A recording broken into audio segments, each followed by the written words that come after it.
Teddy LK chez Souké TV na France et na Villarreal. J'ai Teddy LK chez Souké papa na ke. C'est un UMDK ezali kasi oyo beaucoup plus dans le cadre social. Fanda vi ba ka tout monde ndene zo ko komela basala nzambe parce que lelo oyo musala nzambe koza na église. Monto ba mingi bana na nzambe ka tango za na bonne santé tamusu bazo ko za no bazo sepela na. Très lelo tamusu 2-3 jours, 1 mois zate. Alors bana nzambe ba bossa na ba. Les autres ba collègues ba sala nzambe tamusu au besoin de association. Ah non, on a musala moko tout ça au monde qui est suivi. Et il y a pas ça dans mais ceux qui ont continué bah ils ont moi les ça c'est des pour na lingo monza ba pesibiso. Alors tous qui quelque part l'église Haïfa on a bengi l'apôtre Naum Tumba Shaumba pour consacrer biso et les lois za suna bomo été maman liboso de la hauteur loba oyo nzamba tombe l'Afrique centrale pe na mboka na biso Congo. Alors, dans cela, très heureux de vous voir en mutueux les spectateurs devant vos postes téléviseurs en train de suivre cette émission Tom Maniola, une seule émission qui vous donne l'opportunité de Kosolona Basale ensemble, Oyo Bazana histoire, parce que les gens pensent que d'ici là, vous aurez des informations par rapport à Loyembo Kitoko Oyo Yande Konabino Jean Seconde. Voilà, comme je disais au début de cette émission, Nayambi Ponabino, l'homme de Dieu, donc l'homme de Dieu, un grand visionnaire.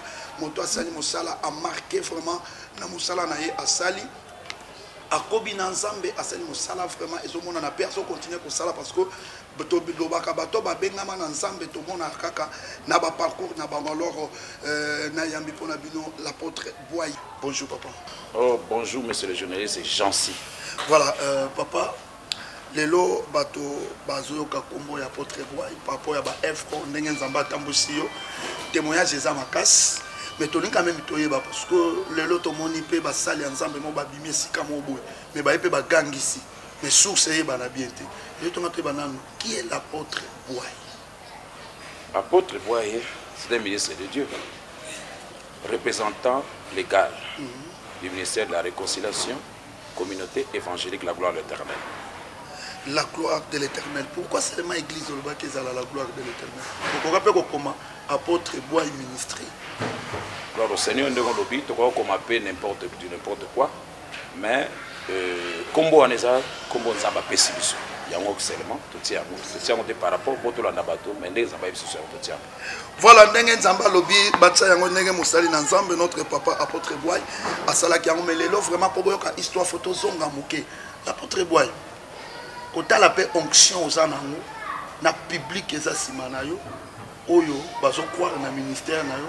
Et que ça le son était que l'oba combo ya muto encadré na fils spirituel donc on l'appelle spirituel ton mère spirituel et que peut ce son était que la nengo au mati penza bon yom to lobi yango mosala nzambe oyo anga ko pesa source na été oyo pe azo vivre do lobi yana ke na ndenge yom to lobi yango que batu baza sur ndenge nini ki waza na source te sika utate vraiment c'est vraiment dangereux.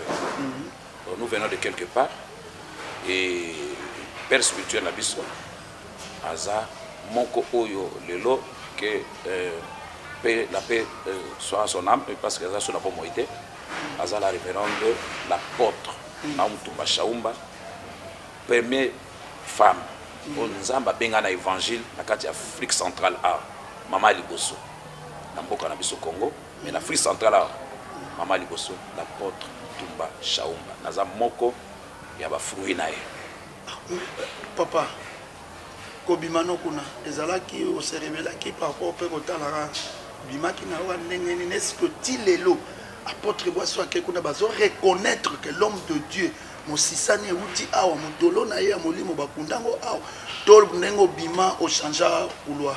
Bon gloire au Seigneur na loba que sorti na biso aucun même qu'on vérifie yango tobima na grande porte et tant on zamba solo na biso esengelaki ko sala tokutana na mosala nzambe to solo la ginaye to tu sais ba moyen surtout esengelaki et dans un commun accord a répondre ki biso pe na tango esengelaki et tango ngetonge kokaki pe tango accompagnaki pe zaki que nzambe na bengi biso azaki lo comme ça au salate apesa biso nzela ko sala musalo ndenge moni lelo oyo et depuis là tikala toujours pe na sama kona lokola ye mokambi na biso malgré les lois za na bo moite. Ok, wana zali mokambi ya papa na biso l'apôtre Boy bino onyonso boyebi apôtre Boy aza mwana ya balabala te mais awuti na kati esika oyo abotami na bonzambe pe ayebi kokolisa musala on nzamba pesier nde azo continuer. Alors l'homme de Dieu tozoloba histoire tokokota na histoire mais to bimisana mo biloko mike lelo to tamboli to zui information balobi na biso oza président ya IMDK mwezani IMDK les associations UMDK, Union des ministres de Dieu de Kimbanseke. De Kimbanseke. Donc, c'est-à-dire, dans le cas où nous allons se retrouver, dans le pasteur l'église, les gens de Kimbanseke, mais tant que nous avons ailleurs. Ou soit, l'église, il y a vendre l'église, il y a vendre à Kimbanseke, mais l'église ailleurs. Donc, le pasteur de Sanga n'a pas. Ce qui l'église est vendre, ils ont un lemba, ils ont vendre à la bande. Ma cambre italiette. Bon, Koloba Bongo, mon vision, ils ont besoin d'un départ. Très bien. Départ, les Alaki wana, tout le monde na suka wana, nzamba ba no solo na biso, tout le monde ba to mingi, o baza ko leka ba, mais comment boko suka boy.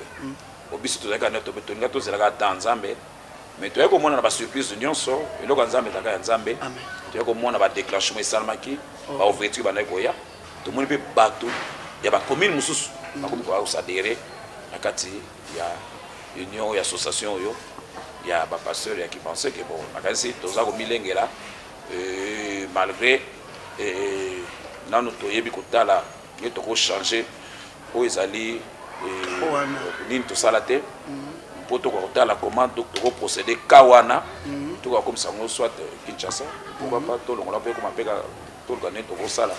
Pour changer de statut. Mais ils ont rien à voir. Mais il que déjà, côté on a déjà, on ne pouvait pas retenir les gens.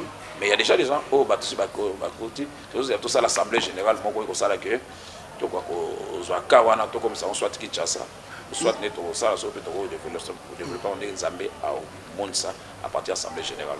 Alors, l'homme de Dieu, aux ministres, aux Oka, l'Angina Yeba, IMDK,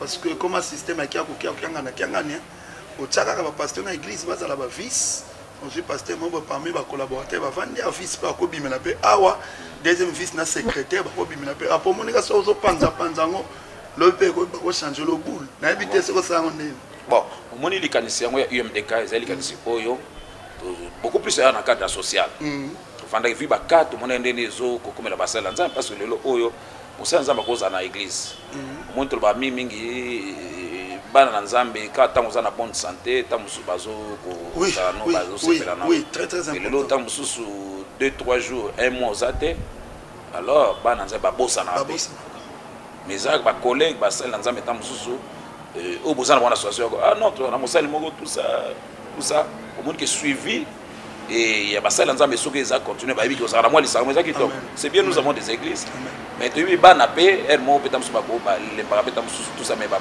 so ko za so na kata association na et ça qui top ya monde ya association o esangisi ba pasteur nyo surtout tant to zo likanisi wana ndio to zali nga na zo kamba naza na premier fils nangai aza le révérend Michel Chibang oui oyo azo kitana biso to za na pe na deuxième fils na biso le révérend pasteur Anto Kimbelo il est père Moussa Nza bango so kamba bango ba minene katikati na Kimbanseke awa et tous ça na ba comité un peu ils appellent élargi to zo tanga expliquer nous surtout pourquoi pas tout ça dans la cadre de UMDK il que et nous avons des hommes de Dieu la cadre UMDK au bazar se respecter tout ça na bango esika moko na kati ya docteur Moko voilà ba o bazo ko se respecter bazar ko sala elongo na papa na biso l'apôtre Boy qui représentant légal il y a grande communauté la gloire de l'Éternel en tant qu'apôtre de ya ministère à installer église naie partout au Kokendo à la gloire de l'Éternel namoni tout ça déjà na kisenso tozali na dovoka na les cas qui wana parce que ngana za mutu na sala ka ba recherche don na dovoka na mona ki yango la gloire de l'Éternel et bi pa belé église wana et ça déjà installé au lingi okutana na l'homme de Dieu à Sawana tout ça juste un avenue Mikazu numéro 23 24 alors ndenge tozosilisa émission awa célébration ezobanda déjà lisolo yango nde tozobeta eza yango wana toyeba pourquoi l'homme de Dieu photo fêté photo beta lisolo ya 19e célébration ya le vainqueur. L'homme de Dieu tokoti siko na moboko na lisolo pena na histoire yango. Première célébration oyo lelo tozo fêté likanisi wana eyelalo na ndoto topo talaki kaka po eloko mofongola ki biso bien te place wana po tokota lisolo parce que lisolo nde esika mozindo donc toyeba papa malgré représentant égal bandimi batikelaka na église moko ekufaka pembeni tobandaka pena nde bato babandaka tukutu yesu azali kididi tiki yesu azali. Je voudrais savoir place on a. Ok, yango mo soto célébrer le 19e anniversaire ya ministère oyo pe 7e anniversaire quoi to le 26e anniversaire on a nga ministre Mosala Nzambe bambulu depuis toko ministre. C'est du 26e anniversaire le oyo on a biso pe 19e pour na lingo monzamba pesi biso. Alors tozaki quelque part l'église Haïfa on a bengi l'apôtre Naum Tumba Shaumba pour consacrer biso et les lois asuna bomo été maman liboso de la uta oloba oyo nzamba tombe l'Afrique centrale pe na mboka na biso Congo. Alors dans cela na étant to bimaki nde to silisi to bandaki musala na baba Mukasa origine ya ministère na baba Mukasa donc surtout le 19e anniversaire c'était le 12 décembre 2002 oyo nzambe ayebisa biso tant ayebisa biso to bimi le 12 décembre nde mukolo jour au ministère ezwaki mukolo nango et bota même mukolo le 12 décembre yokanan pour mona ke to yebite so na bandene donc le 12 décembre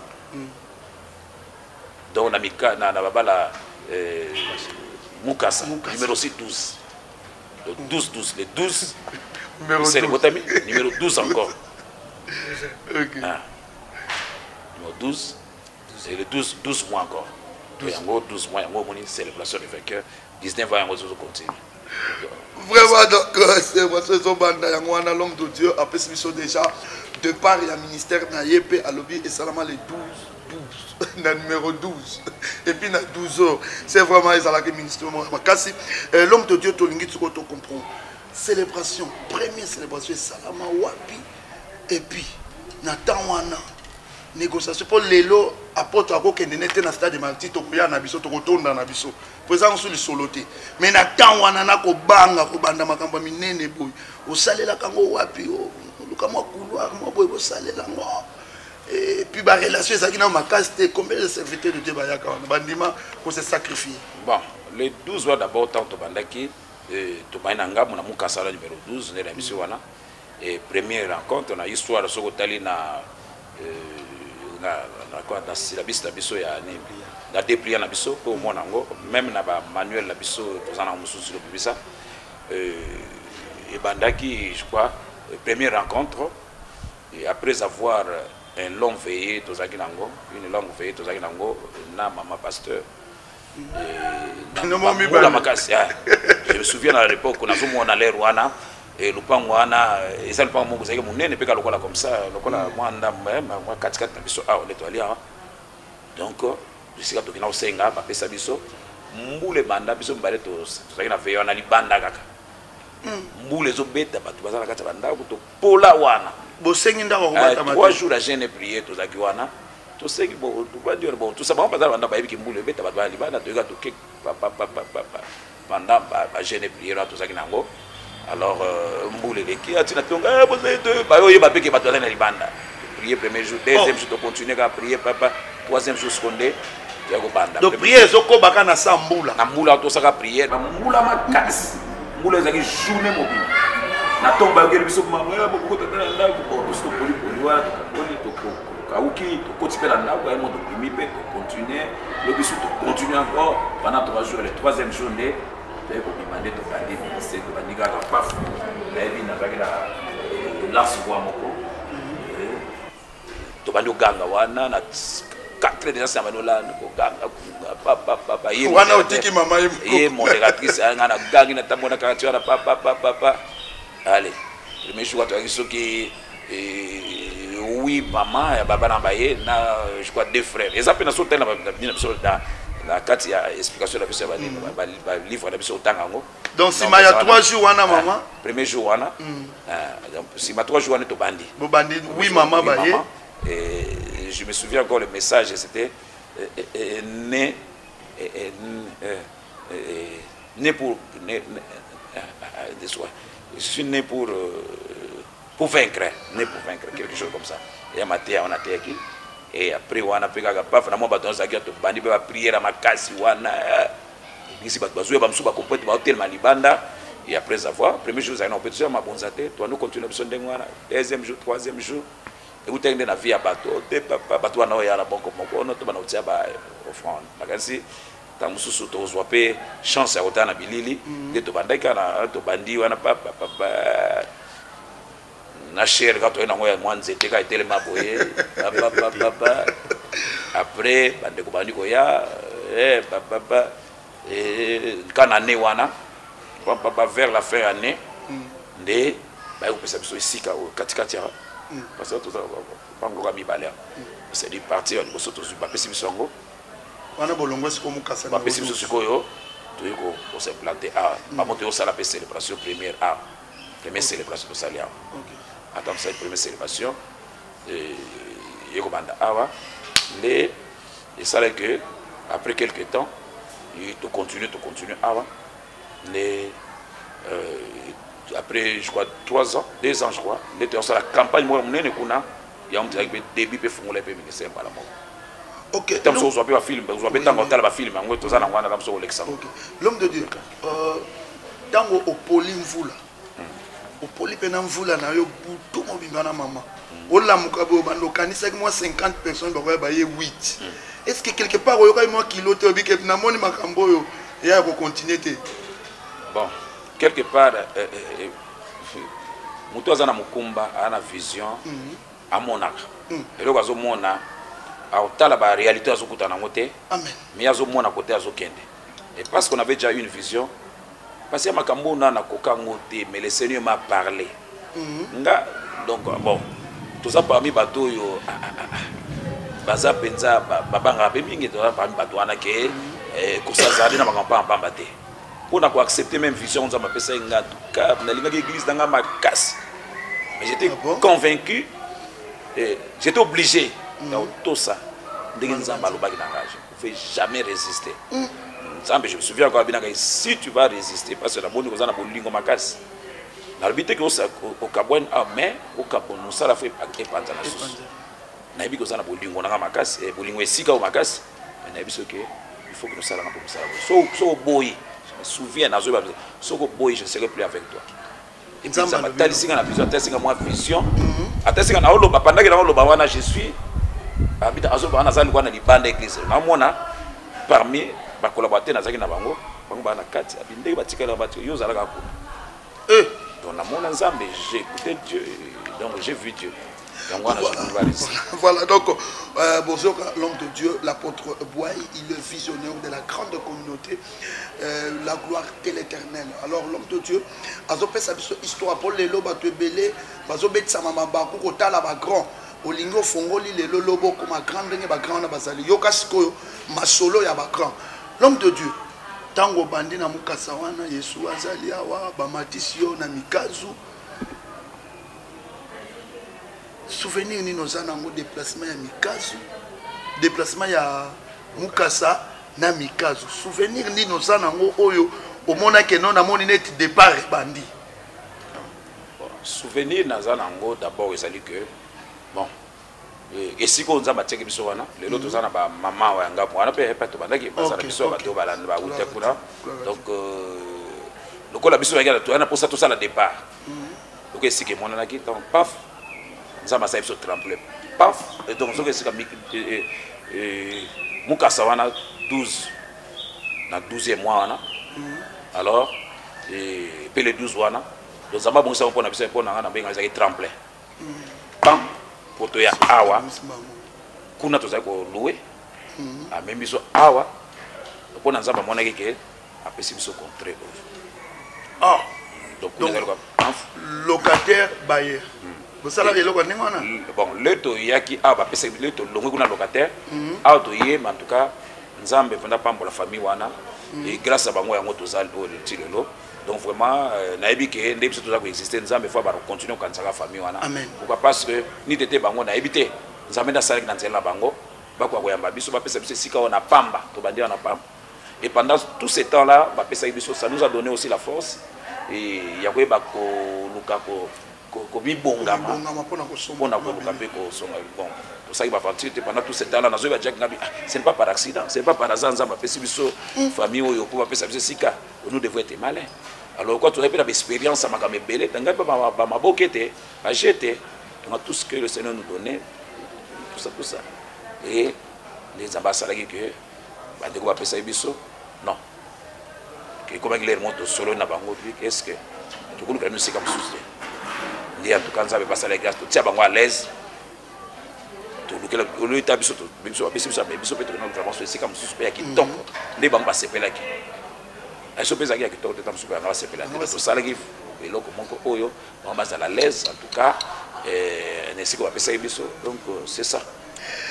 Et si vous avez qui biso vraiment bongo wana apôtre Boayi visionnaire, il y a grande communauté, il y a la gloire de l'Éternel, il est aussi représentant légal. N'oubliez pas que le président il y a IMDK donc azoko sangisaba salina nzambe oyo bazana contre na ya kibanze ke malobi kaza déjà programme et projet déjà za na mesa kalate bazo fongolango pour tout Kinshasa tout Congo.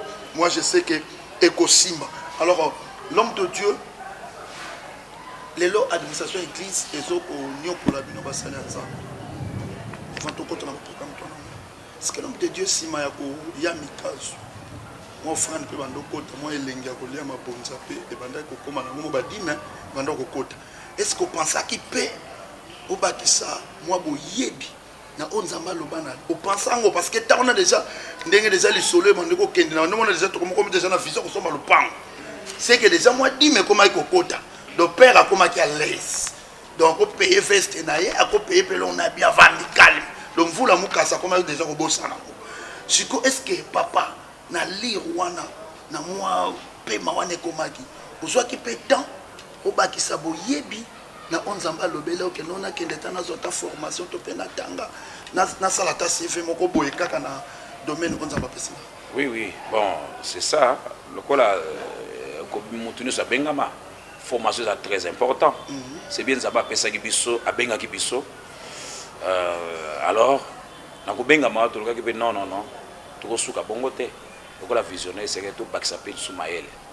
Et tout ce qui est tango, il y a Kotanga, na salle qui gradué na IMDK, et IBTP. Après, il y a un bac sous na ISBTP. Et si maintenant on est sous licence na Afmin Kinshasa, oui. On a la théologie. On a théologie. À part l'étude de ça, à l'université. Papa, mon tout le monde est en côte à Ebsinga qui est ingénieur. Bon, on a tout ça qui est en classe. On a classe tout ça qui est. Donc, papa, science, tant que tu as la théologie, na et l'eau qu'on s'en va pesa. Maniola ngonan et l'eau qu'on y a omoni théologie bakisi na ministère. Bon, théologie et bakisi sont moins connaissance oui, après les alaki, il y a l'onction. Nous avons appelé onction. Mais aussi on a occupé la parole de Dieu. Donc donc il faut que l'esprit s'accorde la parole. Les bamarambo et ça la makasi. Donc moli moizalaki, zamba lobeli biso tout ce qui a bon tête ou soit tout zalaka to keneka ko tanga pambate, tout soit science, tout soit connaissance, non. Tout ce qui est bon molimo, les amabenga biso. Après, tu approfondis, tu tangi penza pour na, tu as visionnaire, il faut quand même aux années là on y peut opérer ça. Nous avons passé tout ce temps-là et malgré les difficultés, les surtout tu constates qu'il y a pour quand même tous soit pas papier, pour y sunga. Dans le lot c'est le lot que pas moule l'équipe donc l'église est côté les maths, quelque chose à besoin ceux qui visionnaire a un diplôme académique donc voilà un peu. Donc c'était déjà le comment on a préparé son ango. Voyez que quand même Mukanda ne ça fait quelque chose malgré appel parce que l'état pas tout le monde n'a pas payé musu de Bangola. On n'a pas besoin qu'à bamona diplôme. Ba kasi ba bazali za diplôme. okoza la diplôme na ba tebele batanga ba théologie ya pamba bakopesa ba bi bapesa lubango bapesa ba kit bapesa ba instrument nyonso plein batile bina bayembi yana mais musala zo matate pourquoi parce que ana appel te abenga mate le premier mafuza ana appel ko benga pa na nzambe sima ko bakisa connaissance ndeko sungo ndeko matsa musala wana. Alors voilà un peu l'autre problème. Voilà l'apôtre Boayi, donc le représentant légal de la grande communauté, la gloire de l'Éternel. Actuellement, donc, Awa Église Mère, Tozana, Avenue Mikas, numéro 23, 24, parce qu'il y a 2 parcelles qui partent pour l'église, la gloire de l'Éternel. Voilà, ici Kamala Mouyango. Et n'oubliez pas, après cette émission, Tozana rendez-vous le soir d'aujourd'hui. Tokozala wana na église la gloire de l'Éternel ndenge na longwa na zo kitambala moko bino onyo sobolingaka de la bonne musique boya wana parce que tozozala wana kande na zo longwa tozo kende donc l'homme de Dieu foisonga rapide pona tina koyamba déjà ba mipaya oyo bakoya na esika oya zali kokamba. Alors papa na ye na koti na église na koti qu'il te signe wana ezaka curiosité pour tokota na programme. Qu'il te sili l'homme de Dieu aux assemblées là-bas sans culte et sili déjà batu bakei na bango mais na monde assemblée là-bas bazokwe ya kaka c'est secret wana ezaka ka onction ou soit les gens ont peur de leur père.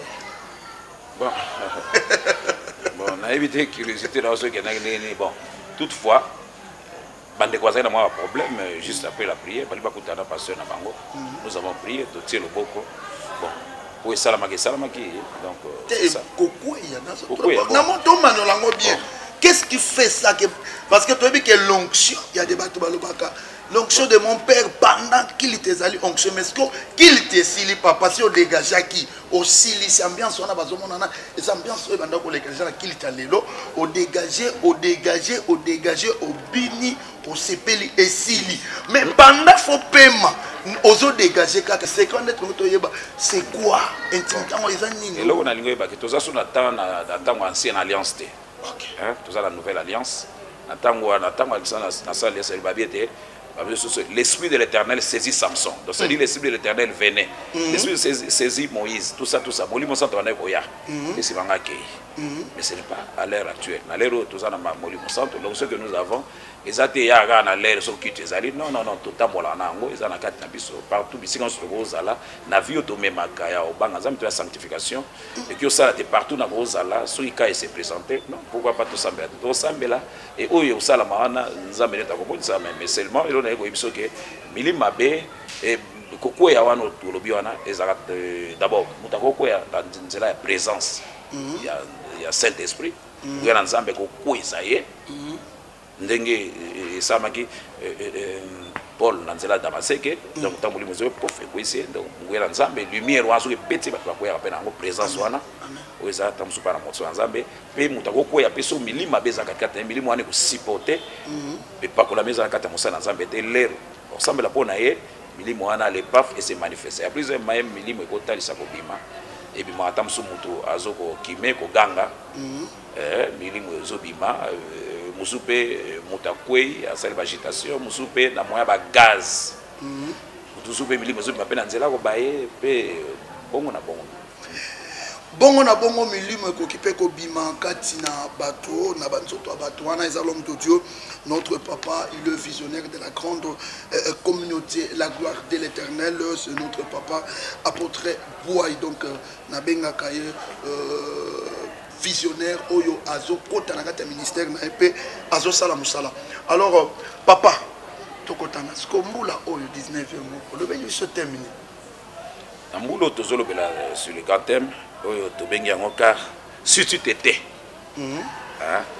si tu t'étais ne te le bien maintenant la délivrance et la guérison donc viendra de quelque part si tu t'étais donc nani wana fo fanda kimia bon tozo yango quelque part na kati ya Bible donc yango to tiango thème na biso soki yo lobate yo mona guérison et délivrance alors yo tika là bon parce que au lieu de parce que la fin nous concerne tous c'est ça. Alors l'homme de Dieu Toza na rubrique Nabiso, je ne sais pas, on est prêt déjà. Toi na rubrique moko 5 minutes devant la caméra.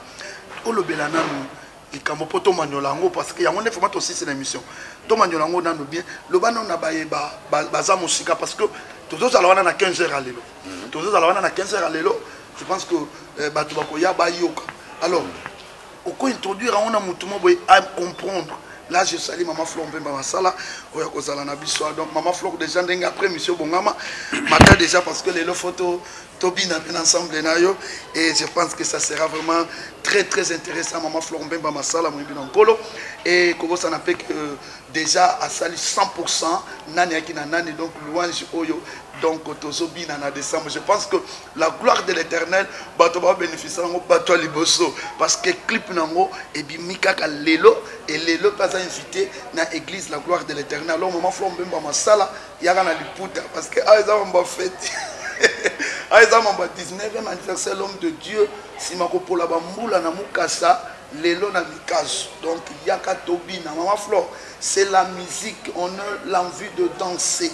Donc nous voulons que les danser dans la église, Tobina, Tokum Sansan, parce qu'ambiance les gars qui dimanche, on a banjo zola dans mon émission, ambiance les gars dimanche, déjà dimanche chaud et zalaki, Matissa qui déjà musique et matin qui déjà l'école. Alors on est aux Maman Flore, faut tout ce pays là, tout le monde a de la bonne musique parce que c'est ça, tout fêter 19e anniversaire Nabiso et le monde papa Nabiso apôtre Bois qui est le représentant légal papa Moko bien. Voilà, l'homme de Dieu 5 minutes devant la caméra. Mingi mingi kwa yana baye baza malade tant moso azana tant ko yate. Maintenant baye bakoya baye ba déjà que non introduction makambo et ça parce qu'après tout malgré ba prédicateur mais figé thème bini awa papa nde moto a méditer qui peut bimisa thème wana nde apesi batei o basani bakoya. Donc je pense que c'est important au pesa biso bunango pendant 5 minutes devant la caméra. OK, ndengo sengi yango kitoko ça va kubisa ma suite d'été maintenant. Hein? Donc la délivrance, la guérison surgiront de quelque part. Donc awa ezali Mardoché nde azoloba et pas ndeko naye na kombo ya Esther. Esther azaki juste moi si ya roi et alors et c'est là qui était base au juif nyos au bazaki na mboka suisse faut aller ba boma bango. Mardoché azaki noko abenga azaki devena ya Mardiana Esther. Alors sikoyo il fallait ba juif nyos ba boma bango. Pourquoi? Parce que ezaki le loko moko mutu roi aiba ko établir lokola bokonzi azaki na problème na Mardoché. Après ça qui est à partir de la Mardoché et que les juifs nyos donc c'est-à-dire et na moi tamoko parce que qui arrangé à convaincre même le roi que ça la bongo. Alors Mardoché sort tant qu'il camboana babita là qui sac aki au bondela que pour le camboana pour ça la matin aki au tout kokta na de konaye wazaki moi si roi. Alors il pas ça na carte ya cour royal ayebisi alors il colon a génocide aux Sala parce que l'Union savait génocide. C'est-à-dire on voulait tuer tous les juifs au bas de la sauce. Alors babete ne bandeloana tant à lobby na il faut yoter les mal lobby loko moko so lobby te bazo bo mabiso dios. Mais ceux qui ont lobby te yo posa juif et bien honte. Mais ceux qui lobby te Mardoché azaki mutu moko azaki na bondima que ah nanza be déception za la te.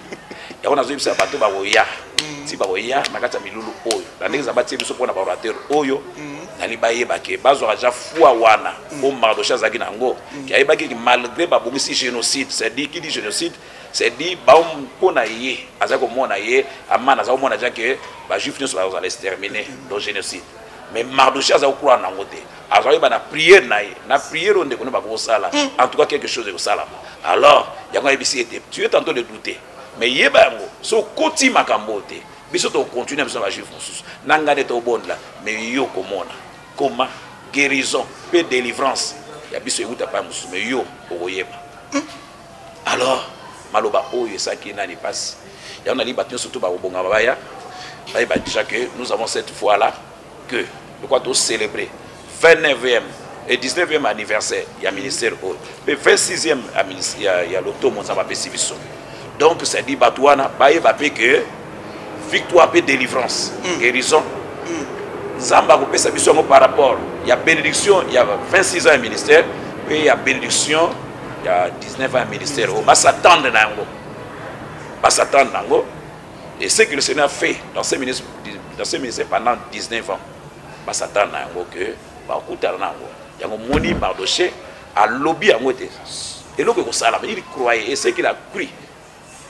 Donc Mardoché a tellement déjà que a une conception, a une vision avec Dieu. So kangamino ko échoué té yana yeba nyonso ba oya pe mukolo wana ba yeba été ba ki otekate ba ki somba te ba kuta na Nzambe et nous sommes en train déjà de prier que mukolo wana Nzambe azo makamne maboko que bénédiction à 19 ans ministère oyo bénédiction il y a 26 ans et l'automne benga biso et vous avez bénédiction pour na nyonso ko ya amen yango le Seigneur nous a mis à cœur tokoka pe kozana ba de comme sous to ko tozana na bango ndengo tunenga sur célébration liboso pour banana banani et ça met toujours à Tolobaki mais cette fois-ci aussi pourquoi la célébration tozaka toujours na bato na basana nzambe nzambe tia biso ambalo nzambe tia biso to kwa kozala na basana nzambe lokola le révérend Israël Loadi donc hier a kozala moko pe ya balobe na kati na biso à part hier tozala lisusu le révérend Vicky Wizani azape moko parmi ba servi ba sali ba koloba pe toza na révérende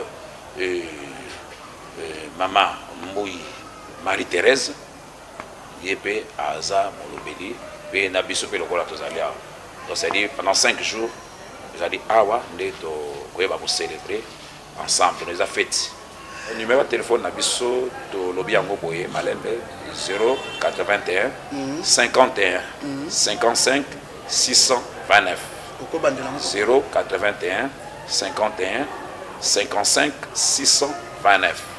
Alors mokoto yambaka ezali chaque mercredi to yambaka awa à partir il y a 8h30 titre sous Sahara 12h30 na vendredi encore de 8h30 jusqu'à 12h30 c'est ça. Programme à culte. Programme à culte dans un culte matinal de lundi à samedi 5h45 à 7h15. Alors mardi dans un culte il y a lundi seulement n'a pas quoi à 16h à 19h dans un culte il y a intercession. Il y a un miracle donc ça dit va prier les accords. Alors mardi dans un culte enseignement dimanche dans un culte il y a guérison, délivrance, il y a miracle et ça va chaque jeudi. Et le dimanche dans un culte il y a action de grâce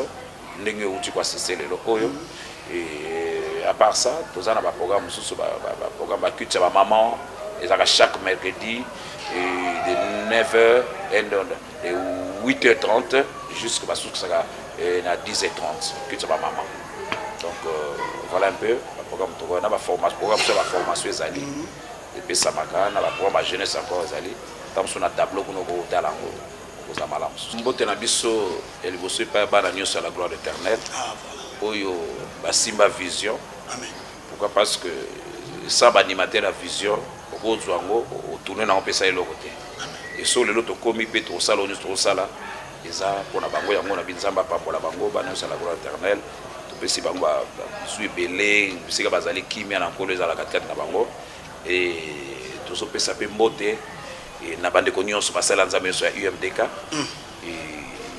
vraiment nzambe azala bango na zwi na boyi kotanga bakomba bato mpona kozanga soki kotanga bamisusu natangi bango te ntango soki ekoma libako mpe nzambe apambola yo mpona kondima koya kozwa na bainformation na biso oyo obimisango bato bayoka yango papa Jansi nzamba pambola yo ipenza nabiki musala ezokende nzamba fula ko lisusu bokende musika.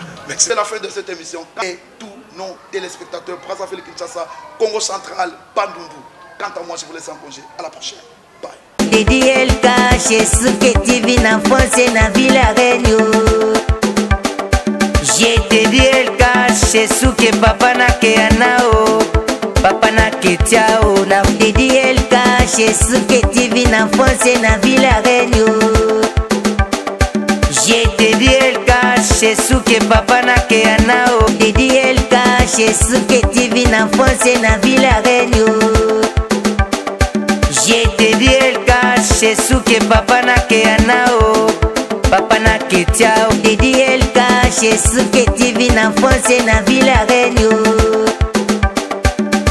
Didi Elka Shesuke papa na Keanao Papa na Ketiao na France Didi Elka Shesuke TV na France na Villa Renio Didi